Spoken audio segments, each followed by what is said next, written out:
Advisor at the New York City Commission on Human Rights. We are delighted to have each and every one of you here, and we hope that you will enjoy this amazing program that we have put together for you. To get us started, we have a poet. Her name is Rabi Ahmed. Rabi Ahmed is a Ghanaian-American poet and educator from the Bronx who utilizes the rhythms and histories of the African diaspora in her poetry to bridge the lost narratives across the Atlantic. She was first recognized by the New York City Department of Education, where she was commissioned to South Africa to meet Nelson Mandela. She has performed her poetry throughout New York State and the diaspora. In 2017, Rabi created Love, Light, and Poetry with a mission of facilitating accessible poetry workshops to marginalized communities and illuminating poetry as a modality of celebration, identity, exploration, and healing. Please welcome to the podium Rabi Ahmed.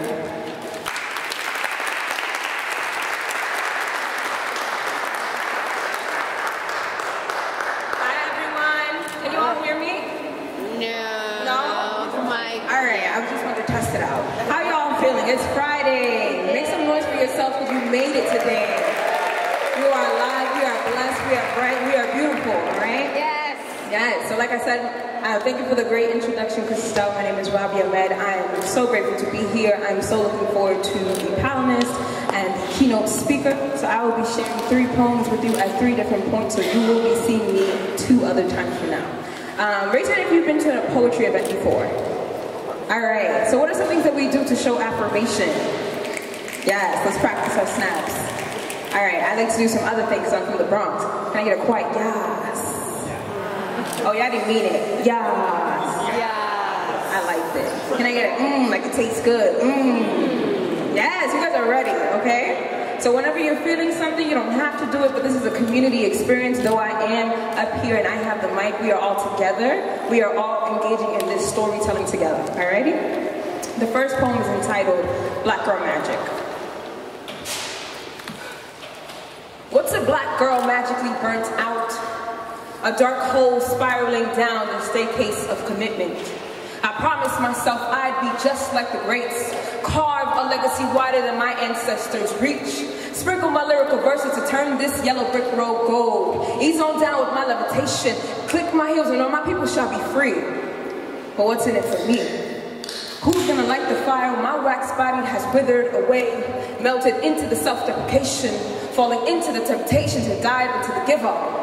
So when you see a black girl's light whipping into extinction, huddle around her. Make sure she don't go out like that. And if she chooses to blow herself out, make sure she calls upon forgiveness. This rotation makes a black girl dizzy. PTS flashes of all she could not complete. Pray until her flame is reignited. Chant her name for the Almighty to hear and clear the way as she will emerge with the ashes of the phoenix she's always been. Thank you.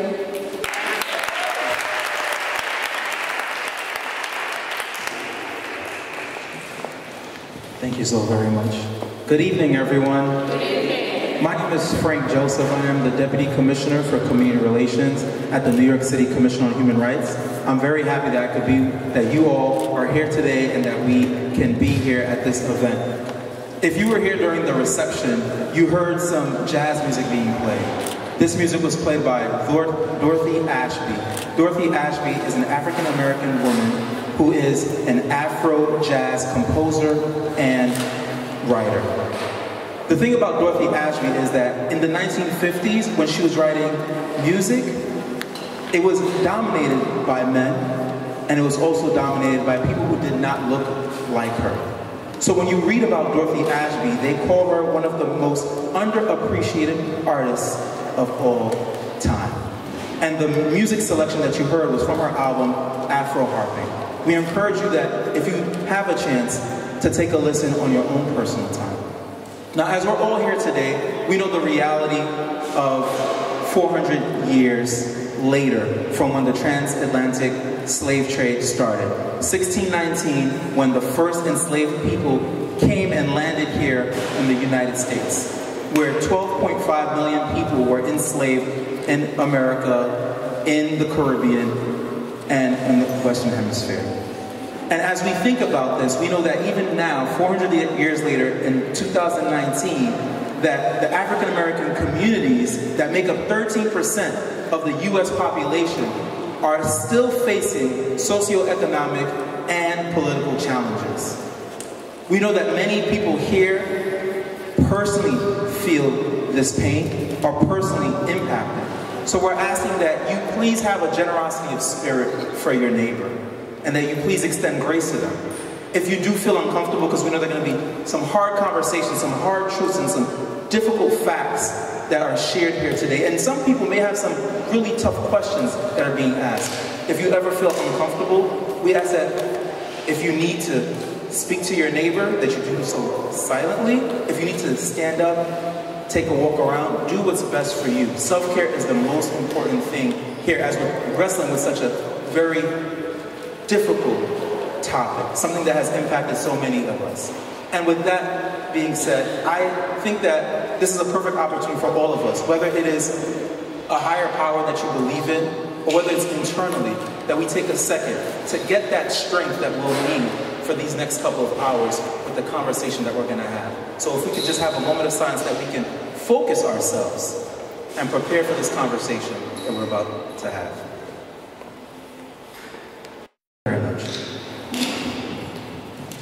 It's my pleasure and my honor to introduce our fearless leader, a person who is a human rights warrior and is in charge of the city agency, the New York City Commission on Human Rights, our chair and our commissioner, Carmelyn P. Morales.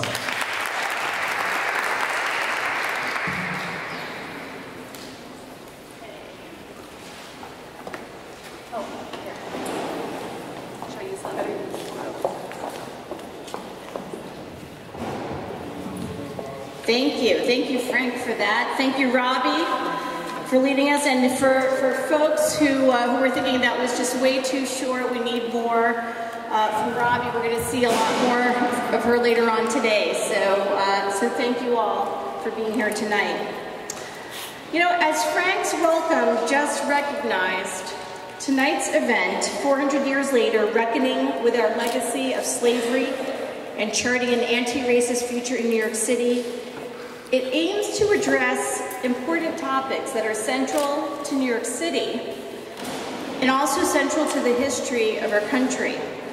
At the Commission, we recognize that it is clearly impossible to do justice to the topics that we've outlined in your program tonight in just one evening, notwithstanding the fantastic speakers and panelists that we have for you tonight.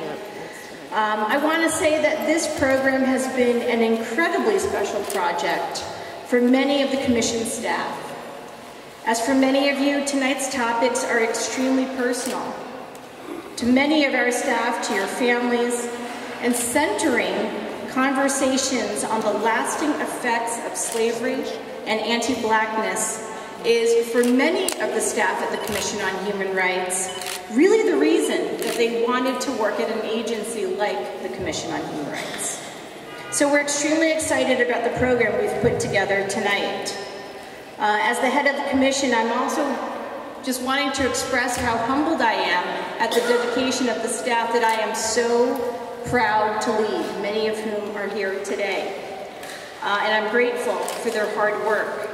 They are the ones who make programs like this possible. I want to just kind of give a special shout out to Brittany Saunders over there, you're going to hear from later on, who just put so much hard work into this and pulling this event together. So thank you so much, Brittany.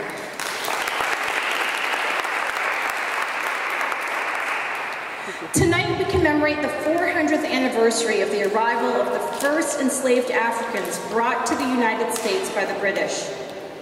As the New York Times pointed out in its excellent 1619 commemorative issue, which was spearheaded by journalist Nicole Hannah-Jones, the exact date of arrival is unknown, but the impact of this event on our nation cannot be overstated. Our nation's rigid racial hierarchy, its history of violent oppression, and its tradition of movements for resistance and liberation all flow from the institution of slavery. And all of this is part of what we are acknowledging here tonight. We also acknowledge the undeniable truth in our history that African Americans have, time and time again, borne new visions of freedom from which all of us have benefited. We also want to acknowledge the particular history of New York City, and specifically the physical space we all occupy here tonight. This building, the Surrogates Building, is located, in fact, on what was originally Lenape land. The Lenape were part of an Algonquin-speaking community throughout what is now New York State, with an estimated population of 15,000 people. European settlers targeted Lenape residents for violent campaigns, and many were ultimately displaced.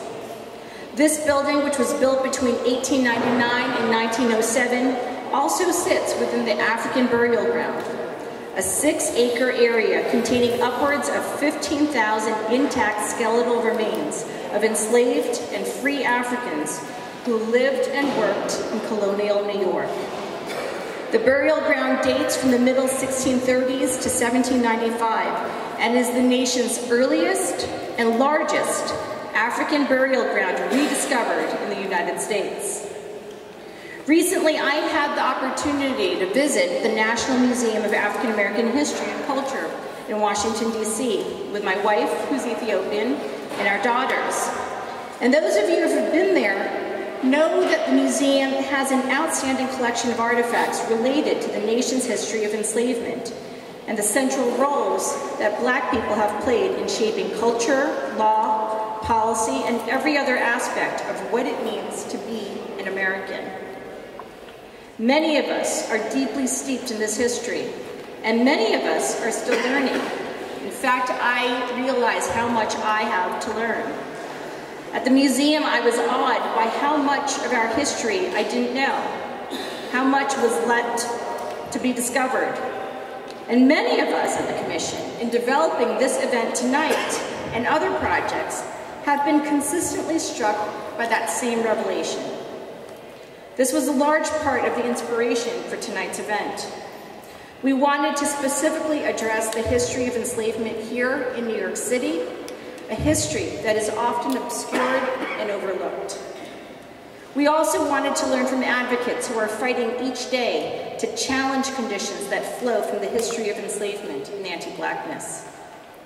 This is very much in keeping with the Commission's mission to enforce and educate New Yorkers about our city human rights law, a robust set of anti-discrimination protections that apply at work, in your homes, in places of public accommodation. It's also in keeping with the Commission's own history.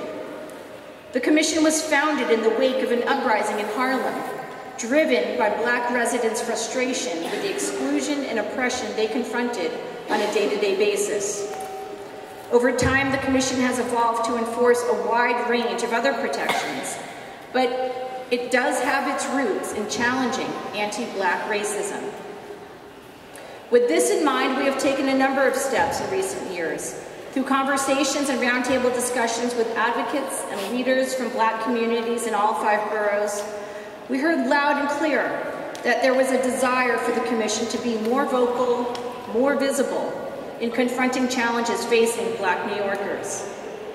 The feedback has already informed some of our recent programming and initiatives, such as selecting artist Tatiana Fazlalizadeh to be our inaugural artist in residence, releasing precedent-setting legal enforcement guidance calling out discrimination based on hair as racist and anti-Black, launching our Wild Black citywide ad campaign, addressing the normalized discrimination and violence that targets Black people while they are doing everyday activities like working, walking, driving, renting, and shopping, investing in research on Black New Yorkers' experiences with racism across the city, and holding community forums and other events in changing communities that address the displacement and discrimination following gentrification in those same communities.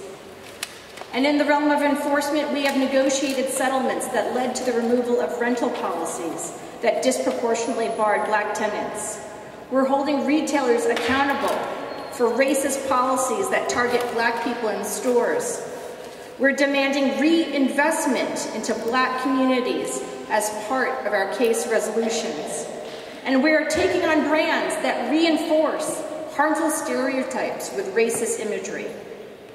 Increasingly, we are fighting for restorative remedies in cases that are designed to correct some of the long-standing patterns that drove that discrimination in question. But we recognize that there's more to do, and we invite all of you to share your ideas with us moving forward. We want to hear from you. So if you are someone who's new to the Commission, please take this invitation to be part of that conversation.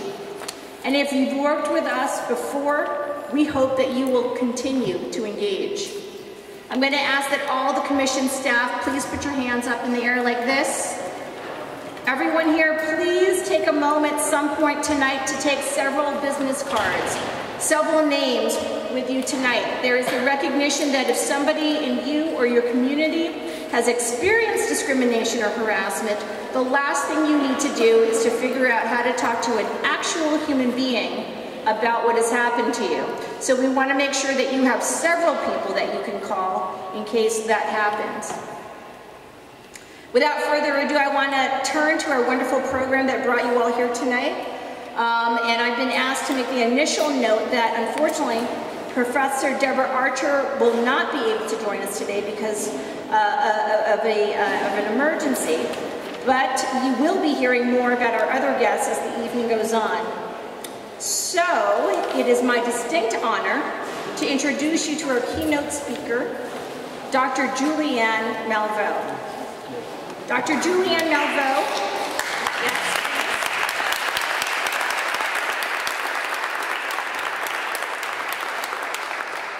Dr. Malveaux has long been recognized for her progressive and insightful observations. She's a labor economist, a noted author, and a colorful commentator. Her contributions to the public dialogue on issues such as race, culture, and gender, and their economic impacts are shaping public opinion in the 21st century America. Currently, Dr. Malveaux serves on the boards of the Economic Policy Institute as well as the Black Doctoral Network. She is president of Push Excel, the educational branch of the Rainbow Push Coalition. She's a native San Franciscan. I'm always a little bummed out when we can't claim people as New Yorkers. And she's the founder and president of Economic Education, a 501c3 organization that's focused on personal finance and economic policy education and their connection. Economic Education is headquartered in Washington, D.C. And in 2019, she began recording Malveaux for the University of the District of Columbia TV. And with that, please help me welcoming Dr. Malveaux.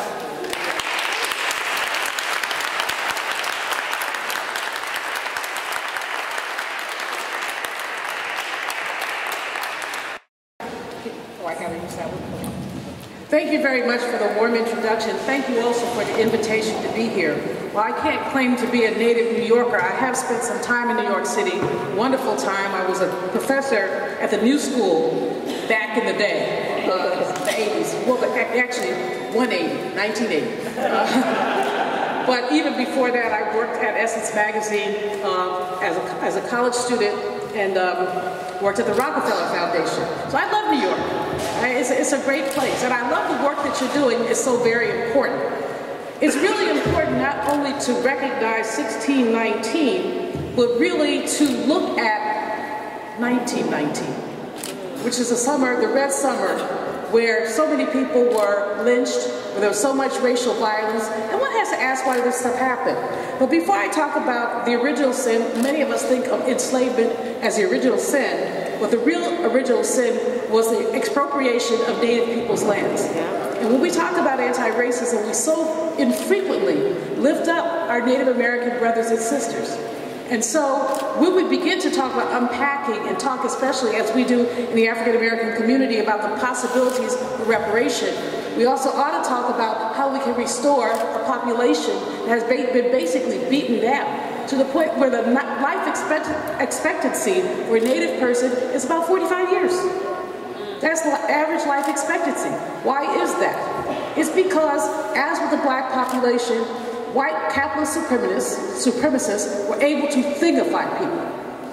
When you see a person as not a person, then you can exploit them. And Dr. King talked about the thingification of people. If you look at the history of enslavement, the only way that folks were able to get away with what they got away with is by thingifying people. So as an example, there are cases that, if you read these cases, they will boggle your mind, where a man is raping a black woman, and she kills him. And she can't be tried, they say, try her for murder, then they say you can't try her for murder because property can't murder. She ended up, actually, they hung her. But you read these bizarre rationalizations for enslavement are things that are woven into the very fabric of our nation. And this is something, I mean, the young brother who said, if you get uncomfortable, I think that I'm probably preaching to the audience here, y'all not the kind of folks who get uncomfortable. But you go to some places and, you know, white people will tell you, I never had any slaves. Thank you for sharing that with me. But the purpose of that comment is to ignore the extent to which enslavement created the wealth in this country. Yep. Enslavement created this stock market right down the street here. Yep. Enslavement created the inequalities that we have now normalized. Yep. So the unemployment rate comes out as an example. People say, oh, the unemployment rate went down. Do we talk about the black unemployment rate? Very rarely. Our unemployment rate by rote is twice the white rate. We talk about incomes going up. Do we talk about African American incomes? Again, no. The average income for a white household is about $65,000, for a black household about $40,000. That's the same 2/3 ratio that we might have found in 1970. Now it's about half in 1960. So we saw progress, but the progress that we've seen has been stalled. Because again, we've normalized inferiority. When you normalize inferiority, then you don't see people as people, and then you can exploit them. We live in a racist, capitalist, patriarchal society. And if you unpack that, racist, capitalist, patriarchal, and all these things reinforce each other. The patriarchy lifts men up, the racism lifts whites up, and the capitalism keeps us all down. And we are very resistant to looking at the nature of capitalism. And when we look at the nature of capitalism, we'll see that it is about thingifying. It's about exploiting surplus value, especially from people who are vulnerable. So in the past decade, 2 decades, we've seen the trade union movement basically crippled. Unions have their problems, but for black men, a black man who is in a union is going to make 1/3 more than a white man in a union. Not in a union, a white man, no, no, I got it wrong. Okay, black man in a union is going to make 1/3 more than a black man not in a union who's doing the same work. A black woman in a union is going to make about 25% more than a black woman in, okay, I got all my people mixed up, sorry about that. A black woman in a union is going to make 25% more than a black woman who's not in the union. So unions essentially improve the status of African American people, even with their problems. But they improve the status of African American people. Is that the reason that they've been attacked? If we look at the GM strike as an example, GM, I talked to the people, I wrote a piece for the Washington Post about the strike. I predicted that it would last a month, so I was right. It's always good to be right, isn't it? But the fact is that the union members of the UAW are disproportionately African American. The workers in Detroit, disproportionately African American. And so the history of the auto industry is one where they were able to do some very snarky things because of the preponderance of African American people in the unions. So we have to look at all of that. I look at everything through a racial lens. And I don't think that everybody should, but I think that if cities and states and our federal government did a racial audit every time we pass public policy, who does this affect and how and why? I think we might have better public policy if we were serious about attacking anti-black racism. One of the reasons that I was excited to be here, a lot of people won't talk about anti-black racism. They put us all in the same pot, but there is a lot of racism in our nation and a lot of bias. And a number of other things we don't really talk about is our GBLTQ community. who experiences bias, but that's not the same as racism. You have women who experience bias, but that's not racism, that's sexism. And so when you start putting this all in a pot, it's like, well, we don't want anybody to be exploited. But let's look at the almost original sin. When we look at the almost original sin, what we end up finding is the inhumanity of enslavement that's a function of thingifying people.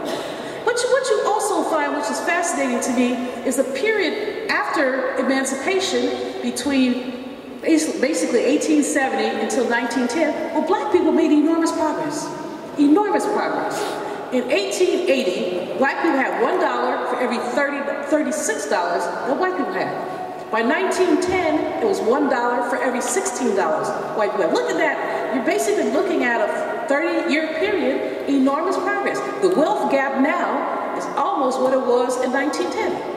$1, I think, now for every $13. And depending on whose data you use, because some people come up with $1 for every $7. But it depends on the data. But in any case, we know that the wealth gap is alive and well. And we know that we made it. What happened?